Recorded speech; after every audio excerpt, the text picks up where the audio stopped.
मुंबईमध्ये शिवाजी पार्कवरती आज महायुतीची सभा। पहिल्यांदाच पंतप्रधान नरेंद्र मोदी आणि राज ठाकरे एकाच व्यासपीठावरती एकत्र येणार। भाजपकडून सभेचा टीझर जारी। शिवाजी पार्कवरील महायुतीचे अनधिकृत बॅनर निवडणूक आयोगाने हटवले।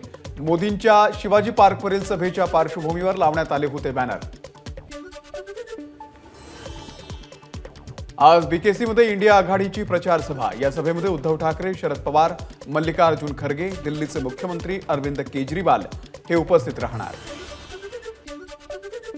नाशिककरांनी मतदानाच्या दिवशी गाफील राहू नये। सकाळी 7 वाजता जास्तीत जास्त मतदान करून 70% मतांचा टक्का पोहोचवा।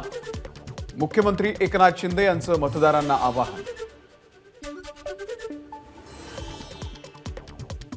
4 जून नंतर देश डिमोदीनेशन होणार, तर 2 वर्षांनंतर मोदी निवृत्त होणार। त्यानंतर भाजपकडे चेहरा नाही। एबीपी माझाला दिलेल्या एक्सक्लुझिव्ह मुलाखतीमध्ये उद्धव ठाकरेंचा हल्लाबोल। 30 वर्षात भाजपमध्ये विलीन झालो नाही तर काँग्रेसमध्ये कसं विलीन होणार? पंतप्रधान मोदींच्या विलीनीकरणाच्या टीकेवरून उद्धव ठाकरेंचा मोदींवरती पलटवार। ती शिवसेना नाही, महाराष्ट्र गद्दारी करणाऱ्या दिल्लीश्वरांनाही थारा देणार नाही, उद्धव ठाकरेंचा दावा। शिवसेनेला नकली म्हणणारे बेअकली, मोदींच्या टीकेला एबीपी माझाला दिलेल्या एक्सक्लुझिव्ह मुलाखतीमध्ये उद्धव ठाकरे यांचं उत्तर। नवाज शरीफ यांचा केक खाण्यापेक्षा इथल्या मुस्लिमांच्या मिठाला जागा। एबीपी माझाला दिलेल्या एक्सक्लुझिव्ह मुलाखतीमध्ये उद्धव ठाकरेंचा घणाघात। 4 जून नंतर टरबुजाचा भाव उतरणार। डोंबिवलीमधील सभेमधून उद्धव ठाकरेंची नाव न घेता फडणवीसांवरती टीका। पंतप्रधान मोदींची कुठलीही लाट नसल्यानं त्यांना वारंवार मुंबईमध्ये यावं लागतंय। काँग्रेसचे प्रभारी रमेश चेन्नीथला यांची टीका। भाजपने लोकसभा निवडणुकीमध्ये मोठा विजय मिळवला तर अमित शहा यांना पंतप्रधान केलं जाईल। दिल्लीचे मुख्यमंत्री अरविंद केजरीवाल यांचा मोठा दावा। होर्डिंग पडले त्या दिवशी सांगितलं होतं, तो मालक कुठल्याही बिळामध्ये लपला तरी आमचे पोलीस त्याला शोधून काढतील। आज त्याला शोधून काढलं, आता पर्दाफाश झालाय। सर्व परवाने उद्धव ठाकरे सरकारने दिले। उपमुख्यमंत्री देवेंद्र फडणवीस यांचा गंभीर आरोप। घाटकोपर होर्डिंग दुर्घटनेमधील कंत्राटदार ब्लॅक लिस्टेड होता, मग त्याला मुंबईमध्ये जागा आणि कंत्राट कसं मिळालं? त्यांचा आव्हाडांशी काय संबंध? राष्ट्रवादी युवक काँग्रेसच्या सूरज चव्हाण यांचा सवाल। दिंडोरी लोकसभेच्या महायुतीच्या उमेदवार भारती पवार यांच्या प्रचारार्थ मनमाडमध्ये फडणवीसांची सभा। पंकजा मुंडेंचीही सभेला उपस्थिती। भारती पवार यांना मोठ्या मताधिक्यानं निवडून द्या। नांदगाव मतदारसंघाचे जे काही प्रश्न आहेत ते मार्गी लावतो। उपमुख्यमंत्री देवेंद्र फडणवीसांचं मतदारांना आवाहन। आदिवासी समाजातून असलेल्या भारती पवार यांच्या मागे उभे राहा। पंकजा मुंडेंचं दिंडोरी लोकसभेमधील मतदारांना आवाहन। संविधान बदलणं कधी शक्य होणार नाही, पंकजा मुंडेंनी केलं स्पष्ट। डोंबिवलीमध्ये श्रीकांत शिंदेंसाठी मुख्यमंत्र्यांचा रोड शो। नांदिवलीमधील स्वामी समर्थ मठ ते बालाजी मंदिरापर्यंत रोड शो। महायुतीच्या कार्यकर्त्यांची मोठी गर्दी। श्रीकांत शिंदे यांनी कामाच्या जोरावरती ओळख निर्माण केलेली आहे। प्रचाराच्या दरम्यान मुख्यमंत्री एकनाथ शिंदे यांचं वक्तव्य। अजित पवार आजारी असल्यानं महायुतीच्या प्रचार सभांना उपस्थित राहिले नाही। राष्ट्रवादीचे आमदार अमोल मिटकरी यांचं स्पष्टीकरण। प्रकृतीवरून होणारं राजकारण दुःखदायक, मिटकरींची टीका। संजय राऊतांवरती विश्वास ठेवू नका, राऊतांचं कधीही पक्क नसतं, म्हणूनच प्रकाश आंबेडकर आणि त्यांची युती होऊ शकली नाही। मंत्री शंभूराज देसाई यांची राऊतांवरती टीका। काँग्रेस महाराष्ट्र प्रभारी रमेश चेन्नीथला यांच्या हस्ते उत्तर मुंबईच्या उमेदवार वर्षा गायकवाड यांचा जाहीरनामा प्रसिद्ध। विजय वडेट्टीवार, नसीम खान, अमीन पटेल यांचीही उपस्थिती। नाशिकमध्ये मुख्यमंत्र्यांच्या बॅगांची चेकिंग लोकांना दाखवण्यासाठी मागच्या वेळी बॅगा जड होत्या, आता हलक्या झाल्या असतील। जयंत पाटलांची खोचक टीका। डोंबिवलीमध्ये भर पावसामध्ये उद्धव ठाकरेंची सभा। कल्याण लोकसभेच्या उमेदवार वैशाली दरेकर यांच्यासाठी ठाकरेंची सभा। महानगरपालिकेने ठाकरे गटाच्या रंजना शेडगे यांच्या घराची पायरी सूडबुद्धीनं तोडली. जितेंद्र आव्हाड यांचा आरोप. शेडगे या राजन विचारे यांचा प्रचार करत असल्यानं कारवाई केल्याचा आरोप. केंद्र सरकारनं शेतकऱ्यांवरती अन्याय केला. आता शेतकऱ्यांच्या स्वप्नांचा हिशोब घ्यायचा आहे. खासदार अमोल कोल्हे यांचा केंद्र सरकारवरती हल्लाबोल. इंडिया आघाडीचं सरकार आल्यावरती शेतकऱ्यांचे अवजारावरील कर काढून टाकू. जयंत पाटील यांचं आश्वासन. निवडणूक आयोग डोळे बंद करून काम करतोय. तक्रार करून कोणतीही कारवाई नाही. पाटलांची प्रतिक्रिया. शरीरावरचे घाव भरून येतात, मात्र हृदयावरचे झालेले घाव कधीच भरून येत नाहीत.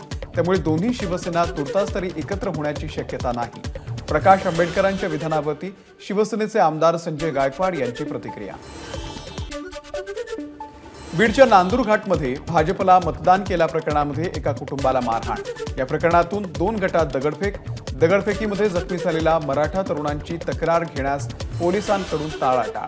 मनोज जरांगेंचा गंभीर आरोप.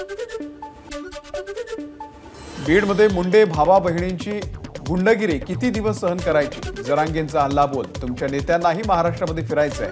जरांगेंचा मुंडे बहीण भावाला इशारा. नाशिकमध्ये मुख्यमंत्र्यांच्या रोड शोच्या दरम्यान शिवसेना आणि ठाकरे गट आमने सामने. मुख्यमंत्र्यांच्या प्रचार रथाच्या समोर ठाकरे गटाच्या कार्यकर्त्यांच्या घोषणा. शिंदेंनी धनुष्यबाणाचा इशारा करून दिलं ठाकरे गटाच्या कार्यकर्त्यांना उत्तर. नाशिकमध्ये मुख्यमंत्री एकनाथ शिंदे यांच्या रोड शोच्या दरम्यान रोड शोचा मार्ग मोकळा करण्यासाठी भुसेंचा बाईकवरून प्रचार.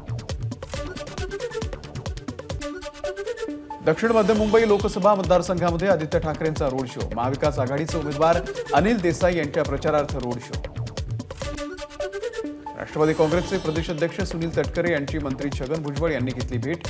नाशिकच्या भुजबळ फार्मवरती जात तटकरेंनी भुजबळांची भेट घेतली. ईशान्य मुंबईमधील महाविकास आघाडीचे उमेदवार संजय दिना पाटील यांच्या हातामध्ये मशाल घेत प्रचार. मतदार आपल्याला भरघोस मतांनी विजयी करतील असाही व्यक्त केला विश्वास.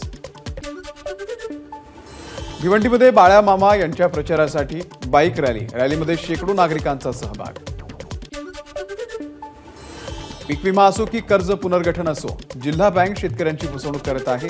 शेतकऱ्यांच्या लुबाडणुकीला हे नेते जबाबदार आहेत. उन्मेष पाटील यांनी मंत्री गिरीश महाजन यांच्यावरती केली टीका. आंध्र प्रदेशचे माजी मुख्यमंत्री चंद्रबाबू नायडू यांनी घेतलं करवीर निवासिनी अंबाबाई देवीचं दर्शन. यावेळी मंदिर परिसराला पोलिसांचा कडेकोट बंदोबस्त. यंदा केरळमध्ये मान्सून 31 मे रोजी दाखल होण्याचा हवामान विभागाचा अंदाज. राज्यामध्ये मान्सून 7 जून रोजीच ऑनसेट होण्याची शक्यता. ठाणे जिल्ह्यातील वांगणी परिसरामध्ये वादळी वाऱ्यासह पावसाची हजेरी.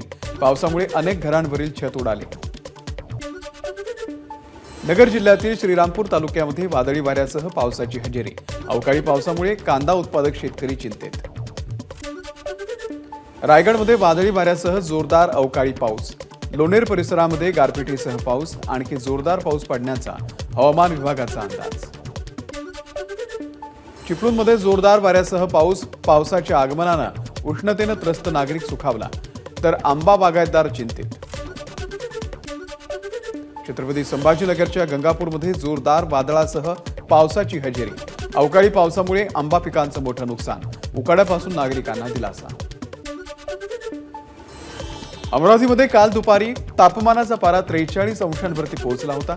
मात्र संध्याकाळी अवकाळी पावसाच्या सरी बरसल्या. त्यामुळे उकाड्यापासून त्रस्त अमरावतीकरांना काहीसा दिलासा. साताऱ्यातील कोयना परिसरामध्ये मुसळधार अवकाळी पाऊस. उकाड्यापासून त्रस्त नागरिकांना दिलासा. यवतमाळ जिल्ह्यामध्ये विजांचा गडगडाट आणि वादळी वाऱ्यासह अवकाळी पावसाची हजेरी. पावसामुळे आंबा, भुईमूग आणि पालेभाज्या पिकांचं नुकसान.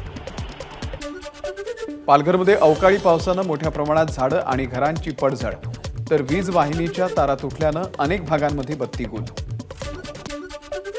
पंढरपूरला अवकाळी पावसाचा फटका.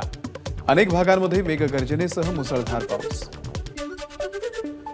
वाशिम जिल्ह्यामध्ये सलग 5व्या दिवशी अवकाळी पाऊस. पावसामुळे गारवा निर्माण होऊन नागरिकांची उकाड्यापासून सुटका. चिपळूणच्या ग्रामीण भागाला चक्रीवादळ आणि मुसळधार पावसानं झोडपलं. अनेक भागांमध्ये झाडं पडून रहदारीचे मार्ग बंद. रायगड जिल्ह्यामधील माणगाव, श्रीवर्धन या तालुक्यांमध्ये वादळी वाऱ्यासह पावसाच्या सरी.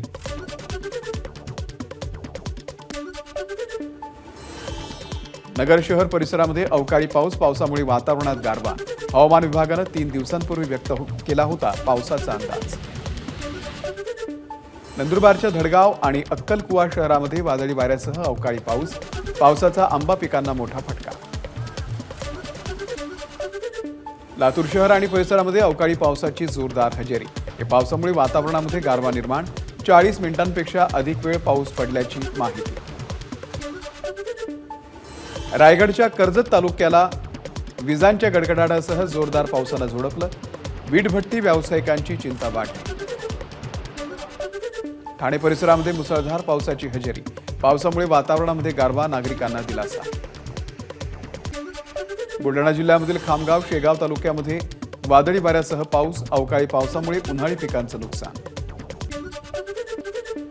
हिंगोली जिल्ह्यातील अनेक गावांमध्ये भीषण पाणी टंचाई. अनेक गावं, वाड्या, वस्त्यांमध्ये टँकरनं पाणी पुरवठा.